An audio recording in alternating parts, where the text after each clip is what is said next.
Hi అండి. అందరికీ నమస్కారం. Welcome to my channel. ఈ వీడియోలో ఏపీ ఉద్యోగ సంఘాలతో సీఎం భేటీ, తీపి కబురు, 5 శుభవార్తలు విడుదల.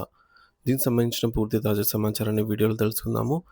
వీడియో అయితే ఎక్కడ కానీ స్కిప్ చేయకుండా ఎండ్ వరకు చూసేయండి. అప్పుడు ఇన్ఫర్మేషన్ పూర్తిగా అర్థమవుతుంది. అలాగే వీడియో చూస్తున్న ప్రతి ఒక్కరు వీడియోకి లైక్ చేయండి ఫ్రెండ్స్. ఈ వీడియోని తోటి ఉద్యోగ పెన్షన్ మిత్రులతో అయితే షేర్ చేయండి. కొత్తగా మన ఛానల్ చూస్తున్నవారు ఇంకా ఎవరైనా సబ్స్క్రైబ్ చేసుకోకపోతే వెంటనే మన ఛానల్‌ని సబ్స్క్రైబ్ చేసుకోండి. సో, దీని ద్వారా నేను చేసే లేటెస్ట్ వీడియోస్ అన్నీ మీ వరకు రీచ్ అవుతాయి. ఇక ఆలస్యం చేయకుండా వివరాల్లోకైతే వెళ్ళిపోదాము. ఫ్రెండ్స్, ఇక విషయానికొచ్చినట్టయితే ఆంధ్రప్రదేశ్ రాష్ట్ర ప్రభుత్వ ఉద్యోగులకు శుభవార్త. గౌరవనీయులైన ఆంధ్రప్రదేశ్ ముఖ్యమంత్రి శ్రీ నారా చంద్రబాబు నాయుడు గారు ఈ నెలాఖరులో రాష్ట్రంలోని ఉద్యోగ సంఘాల ప్రతినిధులతో సమావేశం కానున్నారు. ఈ సందర్భంగా ఉద్యోగులకు సంబంధించి 5 కీలక శుభవార్తలనైతే ప్రకటించనున్నారు. ఈ నిర్ణయాలు ప్రభుత్వ ఉద్యోగుల సంక్షేమం, ఉద్యోగ భద్రత, వేతన పెంపు, పదోన్నతులు మరియు ఇతర ప్రయోజనాలకు సంబంధించి ఉండే అవకాశం ఉంది. రాష్ట్ర ఉద్యోగుల జీవితాలను మరింత మెరుగుపరిచేలాగా ఈ పలు నిర్ణయాలు తీసుకోవటం గౌరవ ముఖ్యమంత్రి గారి ముఖ్య ఉద్దేశ్యంగా ఉంది. మరి ఆ కీలక 5 శుభవార్తలేంటో ఇప్పుడు మనం తెలుసుకుందాము. మొదటిది డీఏ అరియర్స్ పేమెంట్. 2018 నుంచి జనవరి 2024 వరకు మొత్తం 232 నెలలకు సంబంధించి డీఏ మరియు డీఆర్ బకాయిలు పెండింగ్‌లో ఉన్నాయి. ప్రభుత్వం ఈ నెలాఖరులో ఉద్యోగ సంఘాలతో చర్చించి వీటన్నిటిని విడతల వారీగా చెల్లించేలా నిర్ణయం అయితే తీసుకోబోతోంది. సో, మరి డీఏ తాలూకా అరియర్స్ విషయానికొచ్చినట్లయితే ఇక్కడ స్క్రీన్ పైన అయితే చూడొచ్చు. ఫ్రెండ్స్, ఇక్కడ మనము డీఏ ఎప్పుడు ఏ డీఏకు ఎన్ని అరియర్స్ ఉన్నాయి, అలాగే ఎప్పటినుంచి ఎప్పటి వరకు అరియర్స్ ఉన్నాయి, డీఏ వాల్యూ ఎంతెంత పెరిగిందనేది స్క్రీన్ పైన చూడొచ్చు. సో, టోటల్‌గా ఈడ మనకు డీఏ అనేది జూలై 2018 నుంచి ఆహ్, ఒక 1.82%తో పెంపైతే జరిగింది. ఇక్కడ మనకు జూలై 2018 నుంచి డిసెంబర్ 2020 వరకు 30 నెలల అరియర్స్ అయితే పెండింగ్‌లో ఉన్నాయి. అలాగే రెండవది జనవరి 2029 డీఏ అండి. దీని తాలూకా అరియర్స్ జనవరి 2019, సారీ ఫ్రెండ్స్, 19 నుంచి జూలై 2020 వరకు 30 నెలల కాలానికి సంబంధించి అరియర్స్ ఉన్నాయి. ఇక్కడ మనకు డీఏ వాల్యూ మొత్తం 4.55% అయితే చేరింది. ఇక జూలై 2019 డీఏకి సంబంధించి అరియర్స్ జూలై 2019 నుంచి జూలై 2021 వరకు 30 నెలల అరియర్స్ ఉన్నాయి.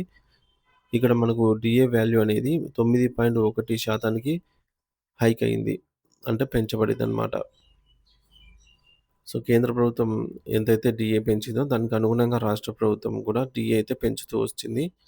ఈ విధంగా జనవరి 2020, జూలై 2020, జనవరి 2021, జూలై 2021, జనవరి 2022, జూలై 2022, ఈ విధంగా జనవరి 2023, జూలై 2023 మరియు జనవరి 2024 సంబంధించి డీఏ అరియర్స్ పెండింగ్‌లో ఉన్నాయి. ఈ జనవరి 2024కి సంబంధించిన డీఏలు జనవరి 2024 నుంచి సెప్టెంబర్ 2025 వరకు ఉన్నటువంటి అరియర్స్‌ను ఫస్టు 10% వచ్చేసి మనకు ఏప్రిల్ నెలలో వచ్చే ఏప్రిల్ నెలలో మనకైతే చెల్లిస్తారనమాట, మార్చి నెల జీతంతో. అలాగే మిగతా ఇంకా 3 విడతలుగా, సో, ఫస్ట్ 10% రిలీజ్ చేస్తారు. తర్వాత 3 టైమ్స్ 30, 30, 30, ఆ 3 టైమ్స్ కూడా మనకి ఆహ్, 2027 ఫిబ్రవరి వరకు కంప్లీట్ అయిపోతుందనమాట. జనవరి 2024 డీఏకి సంబంధించిన అరియర్స్. సో, ప్రెజెంట్ మనం తీసుకుంటున్నటువంటి డీఏ 37.31%. జూలై 2024 సంబంధించి డీఏ అయితే ఇప్పుడు అనౌన్స్ చేయాల్సి ఉందనమాట లేటెస్ట్‌గా. ఈ డీఏ అనౌన్స్‌మెంట్ చేసినట్లయితే మొత్తం డీఏ 40.04%కి చేరుకుంటుంది. ఈ డీఏ కూడా అనౌన్స్ చేయాల్సి అయితే ఉందనమాట. మనకి కేంద్ర ప్రభుత్వం వీటన్నిటిని ఎప్పుడో విడుదల చేసేసింది. మరి ఈ డీఏ అయితే ఒకసారి స్క్రీన్‌షాట్ తీసి అయితే పెట్టుకోగలరు. ఇక డీఏ, డీఆర్ బకాయిల చెల్లింపుల వివరాలు. ప్రస్తుత ఆర్థిక పరిస్థితులను దృష్టిలో ఉంచుకొని ప్రభుత్వం ఒకేసారి కాకుండా విడతల వారీగా ఈ బకాయిలను విడుదల చేయనుంది. ఇందుకోసం ప్రతి నెల 4,000-5,000 కోట్ల రూపాయలను కేటాయించే అవకాశం ఉంది. ఇకపోతే టోటల్ 232 డీఏలకు సంబంధించి అరియర్స్ అమౌంటు. ఫ్రెండ్స్, ఈ టోటల్ 232 డీఏలకు సంబంధించి అరియర్స్‌లలో ఇక్కడ మనకు 2000 ఆహ్, జూలై 2020 జనవరి 2021, జనవరి 2020కి సంబంధించి 3 డీఏలు కరోనా సాకుతో ఫ్రీజ్ చేయడం జరిగింది. కేంద్ర ప్రభుత్వం కూడా ప్రకటించలేదు. రాష్ట్ర ప్రభుత్వం కూడా వీటికి సంబంధించి డీఏస్ అయితే అరియర్స్ ఇవ్వలేదన్నమాట. అలాగే కొన్ని డీఏస్ పీఆర్సీలో మెర్జ్ అయిపోయాయి. కాబట్టి ఈ యొక్క వాల్యూ ఏదైతే టేబుల్‌లో చూపించిన వాల్యూ కొంచెం తేడాగా అయితే ఉంటుంది. అంటే స్వల్ప తేడా అయితే ఉంటుంది. అప్రాక్సిమేట్‌గా ఎవరికి ఎంత ఏ రేంజ్‌లో పెరుగుతుంది, ఏ రేంజ్‌లో అరియర్ అమౌంట్ ఉంది అనేది చూసుకోవచ్చు. ఎగ్జాక్ట్ వాల్యూస్ మాత్రం ప్రభుత్వం అయితే విడుదల చేసినటువంటి అఫీషియల్ జీవో ప్రకారంగానే లెక్కలైతే ఉంటాయన్నమాట. సో, బేసిక్ పే 20,000 ఉన్న వారికి 1,50,000, అలాగే బేసిక్ పే అనేది 30,000గా ఉన్న వారికి 2,30,000, బేసిక్ పే అనేది 40,000గా ఉన్న వారికి రావాల్సిన మొత్తం DA arrear amount 3,08,000, basic pay అనేది 50,000గా ఉన్నవారికి రావాల్సిన total arrear amount 3,85,000, basic pay అనేది 60,000గా ఉన్నవారికి రావాల్సిన అరియర్ అమౌంట్ వచ్చేసి 4,43,000, బేసిక్ పే 70,000గా ఉన్నవారికి రావాల్సిన అరియర్ అమౌంట్ రూ. 5,40,000, బేసిక్ పే అనేది 80,000గా ఉన్నవారికి రావాల్సిన అరియర్ అమౌంట్ 6,17,000, బేసిక్ పే అనేది 9,00,000గా ఉన్నవారికి రావాల్సిన అరియర్ అమౌంట్ దాదాపు 7,00,000. ఈ విధంగా అయితే వారి బేసిక్‌ని బట్టి DA arrear amount, total DA arrear amount అనమాట రావాల్సి ఉంది. కానీ వీటిలో ఎన్ని చెల్లిస్తారా, ఎన్ని చెల్లించరా అనేది మాత్రము ఆహ్, తెలియదు. బట్ కాపోతే టోటల్ అరియర్ అమౌంట్ అయితే ఈ విధంగా ఈ రేంజ్‌లో అయితే ఉండే అవకాశం అయితే ఉంది. ఇది కూడా ఎగ్జాక్ట్ వాల్యూ అయితే ఏం కాదు. సో, మనకు ఖచ్చితంగా కూటమి ప్రభుత్వం అధికారంలోకి వచ్చిన తర్వాత జనవరి 2024కు సంబంధించి డీఏ ఇచ్చారు. దాని తాలూకా అరియర్స్ కూడా సకాలంలో చెల్లించే ఉద్దేశ్యంతో ప్రభుత్వం ఉంది. మరి చూడాలి, చెల్లిస్తే అది మనకు సంతోషమే. లేదంటే ఈ యొక్క డీఏ టేబుల్, అరియర్ టేబుల్‌లలో అది ఒక డీఏగా అయితే నిలిచిపోనుంది. సో, అలా అయితే ఏం జరగదు అని విశ్లేషకులు చెప్తున్నారు. కూటమి ప్రభుత్వం ఖచ్చితంగా చెప్పిన మాట ప్రకారం 4 విడతల్లో ఆ యొక్క అరియర్స్ అయితే చెల్లిస్తదని జెప్పేసి. ఇక చెల్లింపుల విధానం మొత్తం ప్రభుత్వం ఒకేసారిగా అరియర్స్ చెల్లించడం కాకుండా తక్కువ మొత్తాల్లో విడతల వారీగా చెల్లించే అవకాశం అయితే ఉంది. ఉద్యోగ సంఘాలతో చర్చించి తుది షెడ్యూల్ ప్రకటించనుంది. 2024, 25 సంవత్సరాల్లో కొత్తగా ప్రకటించాల్సిన 3 డీఏలు ఇంకా పెండింగ్‌లో ఉన్నాయి. ఈ కొత్త డీఏలకు సంబంధించి గూడా ఈ యొక్క బకాయిలలో కలుపుతారు. ప్రభుత్వం ఎన్నికల ప్రచారంలో ఇచ్చిన హామీ మేరకు అన్ని బకాయిలను 5 సంవత్సరాల్లోగా పూర్తిగా చెల్లించేందుకు ప్రణాళికలు సిద్ధం చేస్తున్నది. డీఏ, డీఆర్ బకాయిల చెల్లింపుల తాజా సమాచారము. సో, మనకు కేవలం డీఏ, డీఆర్ అరియర్స్ రూపంలో కొన్ని వేల కోట్ల రూపాయల పైగా బకాయిలైతే ప్రభుత్వం కట్టాల్సి ఉంది ఉద్యోగులకు. అయితే వీటిని విడతల వారీగా చెల్లించేందుకు చర్యలు తీసుకుంటోంది. కూటమి ప్రభుత్వం అధికారంలో ఉన్న 5 సంవత్సరాల కాలంలో ఈ మొత్తం బకాయిలను పూర్తిగా చెల్లించాలని లక్ష్యంగా పెట్టుకుంది. సో, సేమ్ ఇవే అరియర్స్ పెన్షనర్స్‌కి కూడా వర్తిస్తుందండి. వారి బేసిక్ పేని బట్టి అంత అరియర్ అమౌంట్ అయితే రావాల్సుంటుంది. ఇక 12వ పీఆర్సీ అప్డేటు. సో, 12వ పీఆర్సీ ఉద్యోగులకి గుడ్ న్యూస్ అండి. ఆంధ్రప్రదేశ్ ప్రభుత్వ ఉద్యోగులకు శుభవార్త తెలిపింది ప్రభుత్వము. ఉద్యోగులకు ఇచ్చిన హామీలను నెరవేర్చేందుకు కసరత్తు ప్రారంభించింది. ఈ నెలాఖరులో అన్ని ఉద్యోగ సంఘాలతో ముఖ్యమంత్రి చంద్రబాబు నాయుడు గారు చర్చించనున్నారు. ఈ మేరకు వారితో చంద్రబాబు నాయుడు గారు భేటీ కానున్నారు. 12వ పీఆర్సీ సంబంధించి అయితే నిర్ణయాలు తీసుకునే అవకాశం ఉంది. సో, 12థ్ పీఆర్సీ అనేది ఇంప్లిమెంట్ చేసినట్లయితే బేసిక్ అనేది పెరుగుతుంది. సో, ఇటు ఉద్యోగులు, అటు పెన్షనర్స్‌కి ఇద్దరికీ బేసిక్ పే అనేది పెరుగుతుందనమాట. ఉద్యోగులకు హెచ్ఆర్ఏ అనేది బేసిక్ తగ్గట్టుగా ఉంటుంది. పెన్షనర్స్‌కి అలాగే ఉద్యోగులకి పీరియాడికల్ ఇంక్రిమెంట్స్ కూడా బేసిక్ పేని బట్టి మారతాయి. అలాగే పెన్షనర్స్‌కి అడిషనల్ క్వాంటమ్ ఆఫ్ పెన్షన్ అనేది 10% తిరిగి పునరుద్ధరించడం జరుగుతుంది పీఆర్సీ ద్వారా. డీఏల రేట్లు కూడా పెరుగుతాయన్నమాట.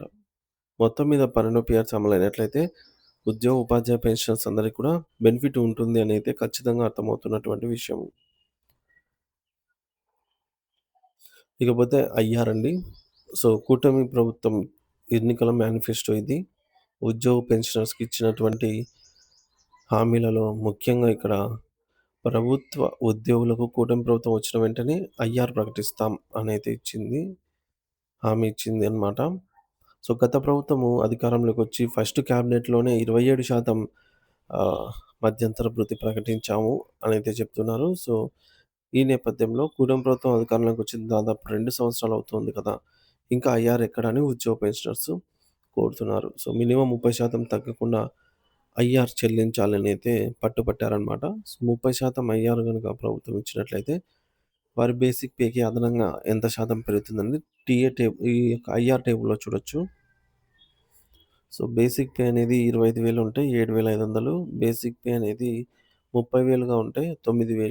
బేసిక్ పే అనేది 40,000గా ఉన్నట్లయితే ఐఆర్ అమౌంట్ వచ్చేసి 12,000. ఈ విధంగా ఐఆర్ అనేది డైరెక్ట్‌గా మన యొక్క గ్రాస్ సాలరీ లేదా నెట్ సాలరీలో కలిసిపోతుందనమాట. ఐఆర్‌లో ఎటువంటి డిడక్షన్స్ ఉండవు.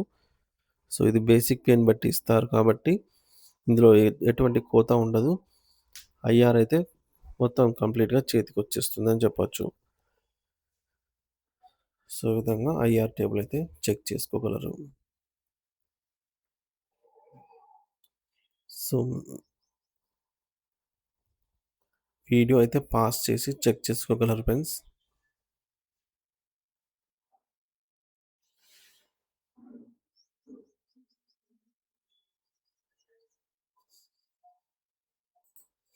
ఇకపోతే నాలుగో శుభవార్త పెండింగ్ బిల్స్. 11వ పీఆర్‌సీ బకాయిలు మరియు 2018 నుంచి పెండింగ్‌లో ఉన్న డీఏ బకాయిలను చెల్లించేలాగా చూడాలి అని చెప్పేసి కోరుతున్నారు ఉద్యోగ సంఘాలు. ఈహెచ్ఎస్ ద్వారా క్యాష్‌లెస్ ట్రీట్మెంట్ అందేలా చూడాలి. 12వ పీఆర్‌సీ కమిషన్‌ను వెంటనే నియమించాలి. కూటమి ప్రభుత్వం ఇచ్చిన హామీ మేరకు ఐఆర్ వెంటనే ప్రకటన చేయాలని అయితే కోరుతున్నారు. రిటైర్మెంట్ బకాయిలను వెంటనే చెల్లించాలి. బహుళ సంఘాల్లో సభ్యత్వాలను ప్రభుత్వమే రద్దు చేయాలి. బహుళ సంఘాలు ఉండటం వల్ల ఉద్యోగుల గొంతుక ప్రభుత్వానికి చేరటం లేదు. సో, ఇవన్నీ ఏకతాటిపైకొచ్చినప్పుడే ఉద్యోగుల గొంతుక అనేది ప్రభుత్వానికి వినిపిస్తుంది. ఇక అన్ని జిల్లాల హెడ్ క్వార్టర్స్‌కు 16% హెచ్‌ఆర్‌ఏ ప్రకటిస్తూ ఉత్తర్వులు విడుదల.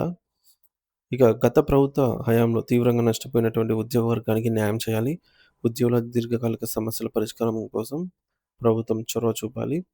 12వ పీఆర్‌సీలో కోల్పోయినటువంటి అదనపు శాతాన్ని ఏక్యూపీని తిరిగి పునరుద్ధరించాలి. అలాగే హెల్త్ కార్డ్‌లు కూడా ప్రతి ఉద్యోగికి క్యాష్‌లెస్ ట్రీట్మెంట్ అందేలాగా చూడాలి. ఉద్యోగ పెన్షనర్స్‌కి, మహిళా ఉద్యోగులకు చైల్డ్ కేర్ లీవ్స్ 2 సంవత్సరాలకు పెంచాలి. ఇక ఖాళీలు భర్తీ, కారుణ్య నియామకం, రెగ్యులరైజేషన్ ప్రక్రియ ఐదవ శుభవార్త. సో, కాంట్రాక్ట్ మరియు ఔట్‌సోర్సింగ్ ఉద్యోగుల సమస్యలను తీర్చాలంటే ముఖ్యంగా రెగ్యులరైజేషన్ ఏదైతే గతంలో కొంతమందిని మాత్రమే రెగ్యులర్ చేశారో, మిగిలిన అర్హత ఉన్న వారందరికీ కూడా రెగ్యులరైజేషన్ చేయాలి. అలాగే ఉద్యోగులతో రెగ్యులర్ ఉద్యోగులతో పాటు సమానంగా పనిచేస్తున్న సుమారు లక్షల మంది ఔట్‌సోర్సింగ్ ఉద్యోగులకు కూడా సేమ్ బెనిఫిట్స్ అయితే కల్పించాలి. సో, ఈ విధంగా ఉద్యోగులకు సంబంధించి ఏపీజీఎల్ఐ, సరెండర్ లీవ్స్, ముఖ్యంగా 24 గంటలు పనిచేసే పోలీస్ సోదరులకు పెండింగ్‌లో ఉన్న బిల్స్ ఇవన్నీ కూడా మంజూరు చేయాలని ఉద్యోగులు కోరుతున్న నేపథ్యంలో ఈ నెలాఖరులోగా ఉద్యోగ సంఘాలతో ముఖ్యమంత్రి గారు భేటీ కానున్నారు. ఈ అన్నిటి సమస్యలపైన చర్చించి సో, డిమాండ్‌లపైన ఖచ్చితంగా సానుకూల నిర్ణయం తీసుకునే అవకాశం అయితే కనిపిస్తుంది ఫ్రెండ్స్.